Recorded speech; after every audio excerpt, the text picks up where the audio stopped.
நமக்குள் இருக்க தோழமை என்பது தேர்தலுக்கான நட்பல்ல, அரசியல் விஷயங்களை பார்ப்பதற்கல்ல.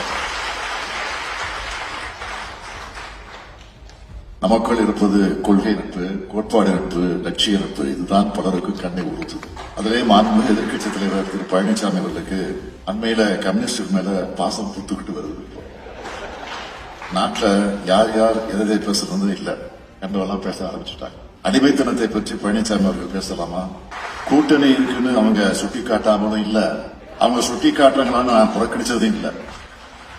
ஏன்னா எங்கெல்ல பாதி கம்யூனிஸ்டுகள். என்னுடைய பேரே ஸ்டாலின்.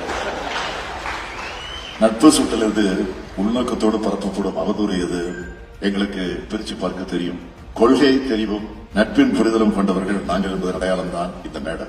கியூபாவில புரட்சியை நடத்தி ஆட்சியை நடத்திய மாபெரும் தலைவரான பிடல் காஸ்ட்ரோ அவர்களுடைய நூற்றாண்ட நாம கொண்டாடிட்டு இருக்கிறோம். என்னை நீங்கள் கைது செய்யலாம், அது எனக்கு பொருட்டல்ல.